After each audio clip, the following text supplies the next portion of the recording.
नमस्कार दोस्तों, स्वागत है आपका स्टडी फॉर सिविल सर्विसेज में। वीडियो को पूरा देखिए। कोई भी आपका फीडबैक है, कोई सजेशन है, तुरंत वीडियो में कमेंट करके जरूर बताइए। अच्छा लगे तो वीडियो लाइक जरूर कर लीजिए और ऐसे वीडियो लगातार फ्री में पाने के लिए चैनल को तुरंत सब्सक्राइब कर लीजिए और बेल आइकन को जरूर टैप कर लीजिए ताकि आगे भी सारे वीडियो आपको मिलते रहे। यूट्यूब में फॉलो करते हैं तो प्लीज ये वाला फ्री टेलीग्राम चैनल जरूर ज्वाइन कर लीजिएगा। सारे नोटिफिकेशन, सारे अपडेट यहीं पे आते हैं, ध्यान रखिएगा। स्टडी फॉर सिविल सर्विसेज का कोई भी पेड ग्रुप अगर आपको ज्वाइन करना है तो सिर्फ 8564805096906503860445 यही नंबर है हमारे, सिर्फ जहां पे कॉल या व्हाट्सएप कर सकते हैं। इंस्टाग्राम पे हमारा पेज जरूर फॉलो कर लीजिएगा, स्टडी फॉर सिविल .सर्विसेज है। ट्विटर पे हमको जरूर फॉलो कर लीजिएगा, @study for civils है। सारे क्वेश्चन अटेम्प्ट करिए और स्कोर अपना तुरंत कमेंट करके बताइए। दोस्तों नमस्कार, स्टडी फॉर सिविल सर्विसेज में आप सभी का स्वागत है। आरओ पेड क्विज के वीडियोस भी हम लगातार देख रहे हैं, ठीक है। कंटिन्यू करेंगे अगला वीडियो यहाँ पे। एडमिशन की इंक्वायरी के लिए आप डिस्क्रिप्शन बॉक्स में देखिए, कॉन्टैक्ट डिटेल्स है, उस पर कॉन्टैक्ट कर लीजिए, पूरी इन्फॉर्मेशन आपको वहाँ से मिल जाएगी, ठीक है।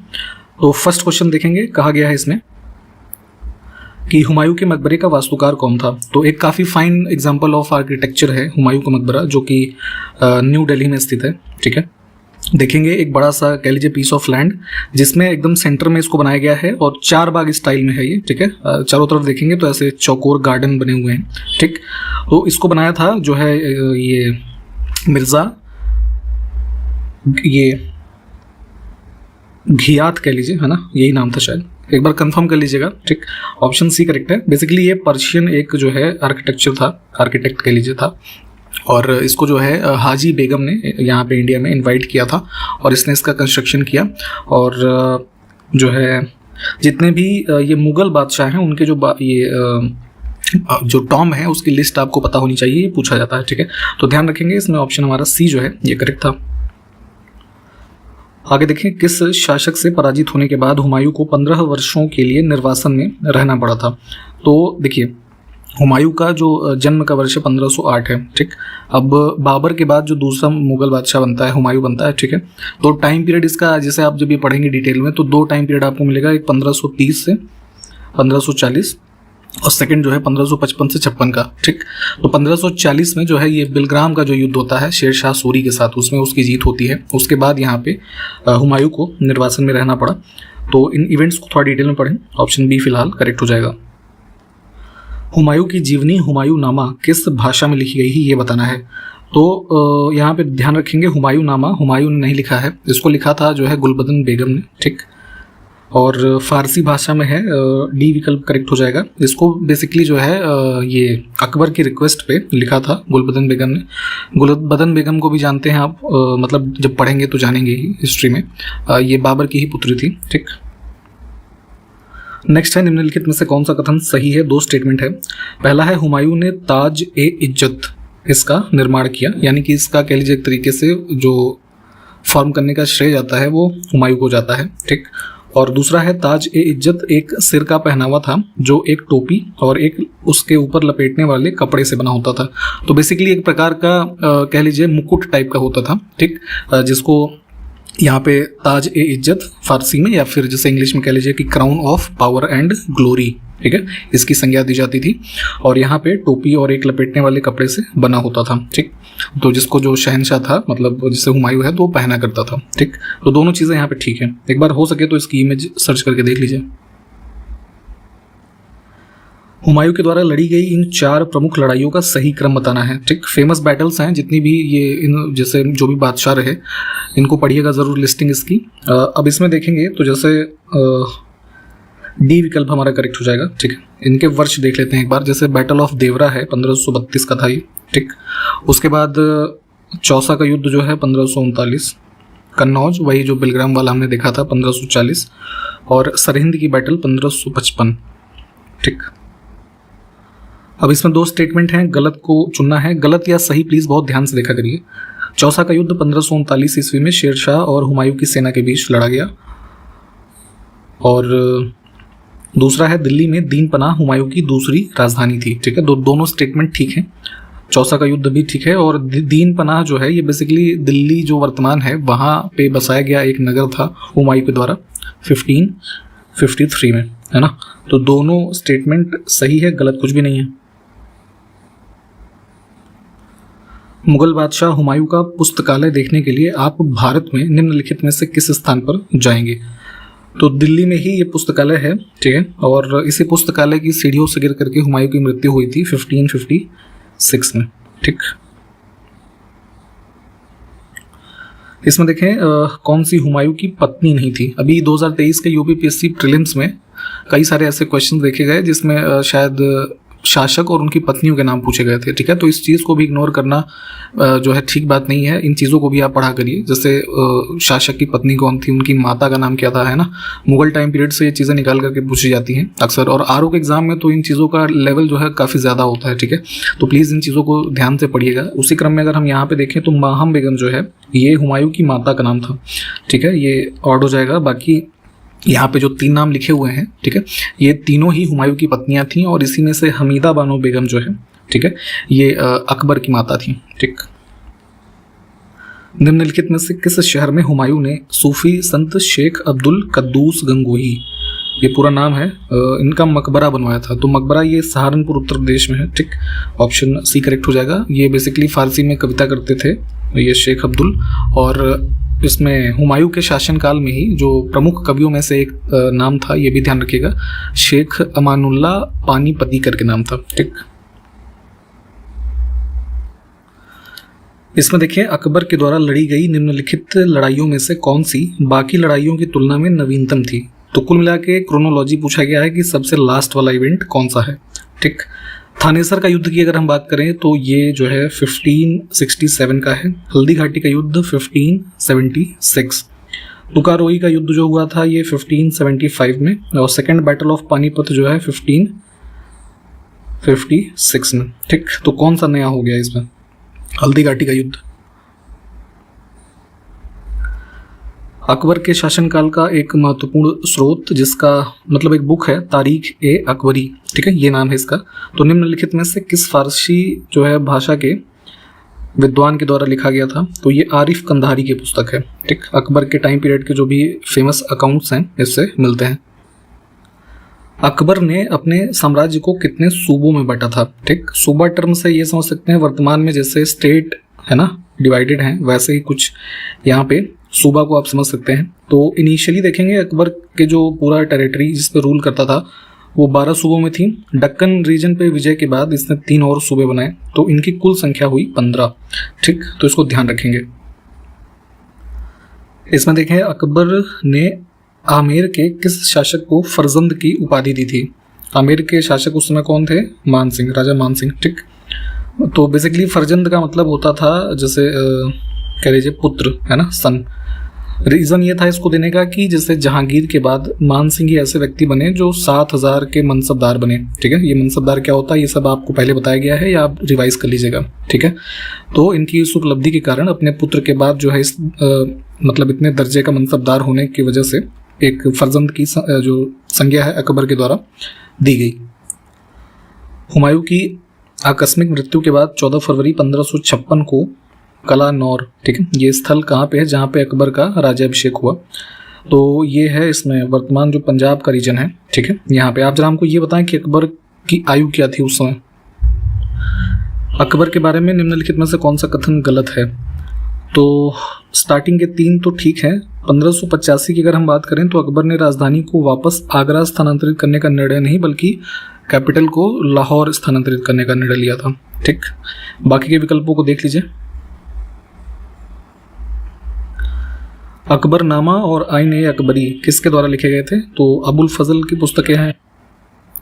गुजरात पर अपनी जीत के उपलक्ष्य में अकबर ने फतेहपुर सीकरी में भारत के सबसे ऊंचे प्रवेश द्वार जिसको भव्यता का द्वार कहा गया उसका निर्माण किया। इस प्रवेश द्वार का दूसरा नाम क्या है। तो ये बुलंद दरवाजा की बात हो रही है यहाँ पे। 1575 में इसका कंस्ट्रक्शन किया गया था। निम्नलिखित में से कौन फारसी, अरबी, तुर्की के अलावा संस्कृत, हिंदी और राजस्थानी का प्रख्यात विद्वान था। तो ये अब्दुल रहीम खाना की बात हो रही है। अकबर के नवरत्नों में से एक थे ये। टोडरमल अकबर के एक नवरत्न के द्वारा शुरू किए गए सुधारों को चुने। फाइनेंस मिनिस्टर अकबर के थे ये। और सुधारों की बात करें तो भूमि की माप यानी कि लैंड मेजरमेंट का काम व्यापक तौर पे किया गया। दहसाला प्रणाली स्टार्ट की गई और किरोड़ी प्रणाली, ये सब जो है बेसिकली इससे जो कृषि करने योग्य भूमि थी, तो जैसे यहाँ पे दहसाला प्रणाली में जो लैंड होता था उसको कई सारी जो डिफरेंट कैटेगरीज में डिवाइड किया जाता था। किरोड़ी प्रणाली में क्या होता था कि एनुअल असेसमेंट होता था, ठीक है, जिसमें ये सब कलेक्शन वगैरह किया जाता था। तीनों ही सही हैं। इसमें देखें अकबर के द्वारा निर्मित किलों को चुनना है, ठीक। फोर्ट वगैरह काफ़ी बनवाए जाते थे उस समय। लाहौर पाकिस्तान में जो है वहाँ पे एक फेमस किला है, इलाहाबाद यानी प्रयागराज, ठीक, वहाँ पे यमुना नदी के कोस्ट पे है। और मध्य प्रदेश के ग्वालियर का किला, ये वर्तमान जो स्ट्रक्चर है वो देखेंगे तो ये मान सिंह तोमर के द्वारा इसको बनवाया गया था, ये ऑड हो जाएगा। आगरा का किला अकबर से संबंधित है, तो 1, 2 और 4। नेक्स्ट है निम्नलिखित में से कौन सा मुगल सम्राट अकबर का अंतिम विजय अभियान था। तो लास्ट देखेंगे एक्सपीडिशन जो अकबर का है 1601 के अराउंड, असीरगढ़ जो दुर्ग युद्ध है, ऑप्शन ए, ठीक। यहाँ पे जो है इन्होंने डिफीट किया था, मीरन बहादुर यहाँ का रूलर था, ठीक है।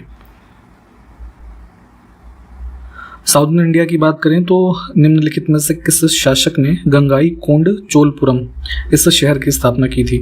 तो देखेंगे ये चोल डायनेस्टी से संबंधित राजेंद्र चोल प्रथम, इनके द्वारा स्थापित किया गया। इनमें से कौन सा बौद्ध स्थल निरंजना नदी के तट पर स्थित है। तो बोध गया हो जाएगा, जहाँ पे बुद्ध को ज्ञान की प्राप्ति हुई। 2 स्टेटमेंट है, सही को चुनना है। इंडस वैली साइट मेहरगढ़ की बात हो रही है, तो ये सिंधु नदी घाटी के पश्चिम में बोलन दर्रा एक है वहाँ पे, वो उसके पास स्थित है, बिल्कुल ठीक है ये। और इसकी खोज जो है 1974 में फ्रांसीसी पुरातत्वविद जीन फ्रांकोइस जारिगे, इनका पूरा नाम है, इनके द्वारा निर्देशित एक टीम के द्वारा की गई थी। तो पाकिस्तान का जो ये देखते हैं आप, ये बलूचिस्तान वाला रीजन है, ठीक है, वहाँ पे ये साइट हमारी है। इसमें दोनों ही ठीक हैं। अब एंशिएंट हिस्ट्री के रेफरेंस में कुछ नवपाषाण स्थल और उनका लोकेशन वर्तमान के किस राज्य में है, उसके रेफरेंस में गलत युग्म को देखना है। तो गुफकराल जो है ये इसमें है जम्मू कश्मीर में, है ना, ये गलत दिया हुआ है। कौन सा कथन सही है। 2 स्टेटमेंट है। बुशमैन ट्राइब एक होती है जनजाति, मुख्यतः मिस्र में पाई जाती है, तो ये स्टेटमेंट गलत है। अफ्रीका कॉन्टिनेंट में साउदर्न अफ्रीकन रीजन में आप जो ये कालाहारी डेजर्ट का रीजन देखते हैं, ठीक है, यहाँ के जो आसपास के क्षेत्र हैं इनमें इनकी उपस्थिति पाई जाती है। दूसरा है अफरीदी, पाकिस्तान में सफ़ेद कोह से पेशावर तक का जो रीजन है उसमें रहने वाली पख्तूनी आदिवासी जाति है, तो ये वाला ठीक है, दूसरा कथन सिर्फ। नेक्स्ट है एकरा, इसमें से कहाँ की विलुप्त प्राय प्रजाति है जो अमेज़न के जंगलों में पाई जाती है। तो जो है इंडेंजर्ड स्पीशीज या कह लीजिए ट्राइब है एकरा, ब्राज़ील की।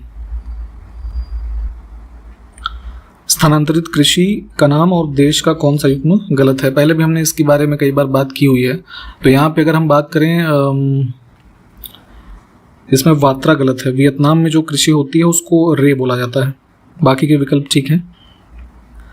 2 स्टेटमेंट फिर से है, गलत को देखना है। 175 से 300 सेंटीमीटर के बीच औसत वार्षिक वर्षा वाले क्षेत्र चावल की खेती के लिए उपयुक्त होते हैं, ये वाला ठीक है। चावल रबी की फसल नहीं, उसकी खरीफ की है ना।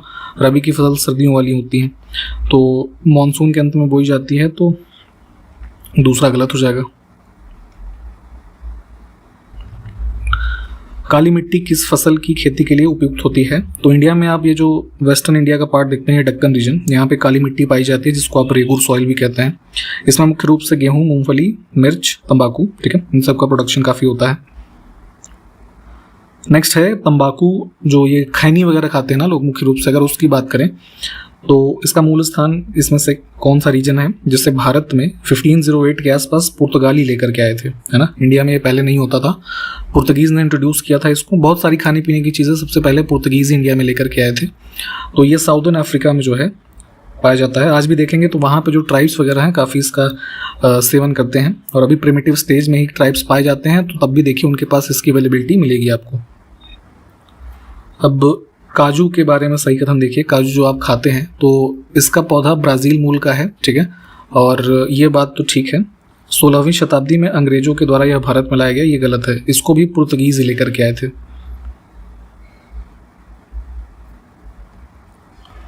नेक्स्ट है जो चाय आप पीते हैं, तो चाय सबसे पहले उसका पौधा कह लीजिए, इसकी खोज कहाँ के सम्राट शौने नौग ने दक्षिणी चीन के यूनान पठार में मूल पौधे को खोजा था। ठीक, तो सबसे पहले जो ये चाय के प्लांट की डिस्कवरी की बात हो रही है यहाँ पे, तो ये चाइना में ही हुआ।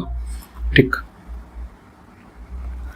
विश्व की सबसे लोकप्रिय महीन ऊनी भेड़ की नस्ल कौन सी है? तो जो ये शीप होती हैं उसमें देखेंगे उनके वूल को यूज़ करके जो हमारे सर्दियों के कपड़े होते हैं उन सबको बनाया जाता है। जैसे इंडिया में ये पश्मीना शॉल वगैरह काफ़ी फेमस है ना, तो वैसे ही विश्व भर में देखेंगे तो ये जो भेड़ की नस्ल है इसको मेरिनो कहा जाता है।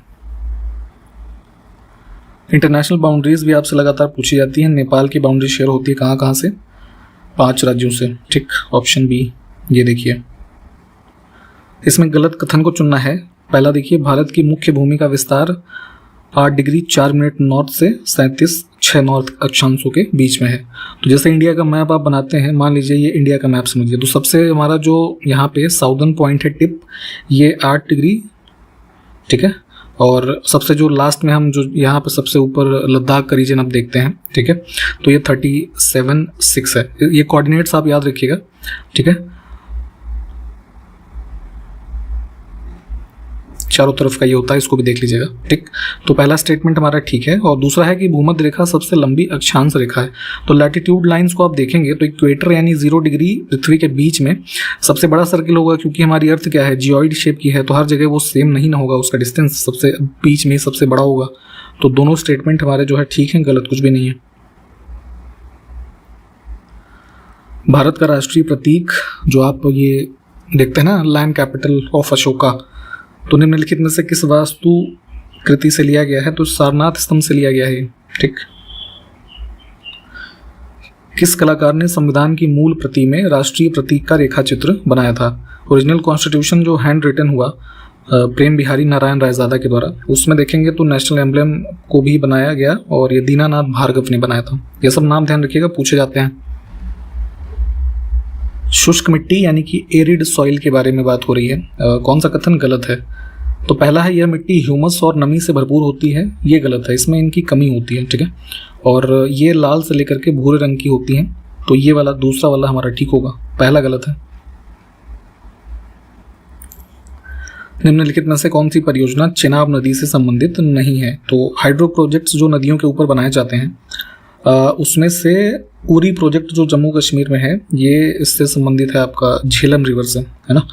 बाकी के 3 चेनाब से। तवांग, दिबांग तथा रंगा नदी, ये 3 अलग अलग परियोजनाएं हैं और इन्हीं नदियों पर भी स्थित हैं। ठीक है, तीनों।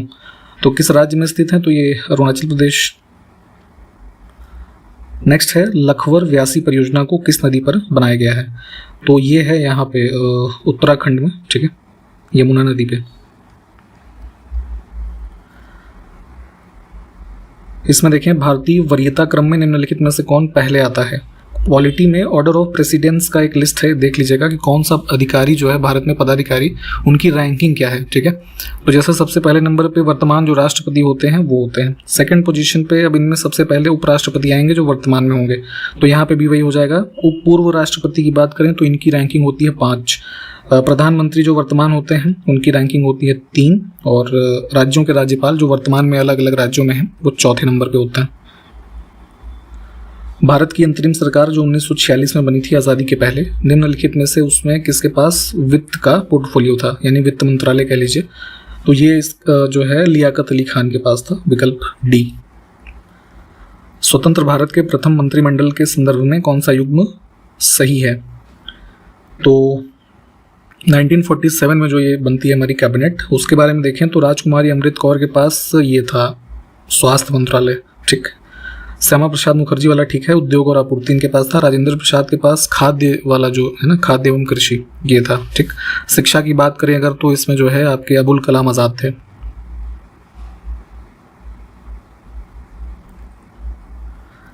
संविधान सभा का 10वां सत्र कब आयोजित किया गया? तो कॉन्स्टिट्यूएंट असेंबली जिसको संविधान बनाने का कार्य मिला, इनकी कुल मुख्य रूप से जो 11 बैठकें आप पढ़ते हैं, पहली हुई थी 9 दिसंबर 1946 को, और यहाँ पे अब 10वीं पूछी गई है, तो ये 6 से 17 अक्टूबर 1949 के मध्य हुई।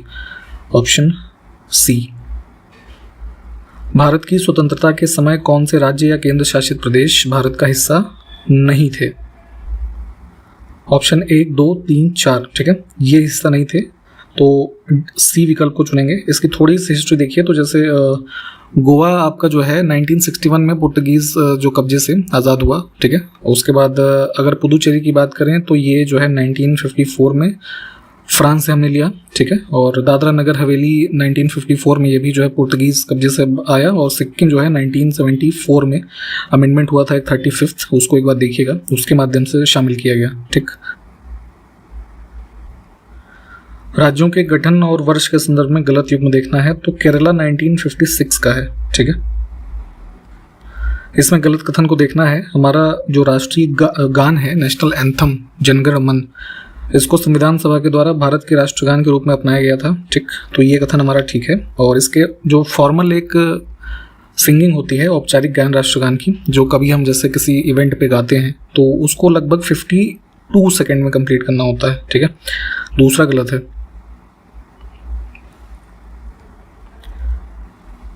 ठीक। तो जाते जाते आपसे एक क्वेश्चन है कि इसके अडॉप्शन का डेट जो है नेशनल एंथम का कॉन्स्टिट्यूएंट असेंबली के द्वारा क्या है, ठीक है। और जो भी अन्य क्वेश्चन पूछे गए हैं उसको प्लीज़ कमेंट करके बताया करिए। और जो चीज़ें मैप वगैरह की हमने देखी है, जो डिटेल में पढ़ने के लिए बोला गया है, उसको पढ़िएगा। कंटिन्यू करेंगे अगले वीडियो में, तब तक के लिए नमस्कार, जय हिंद।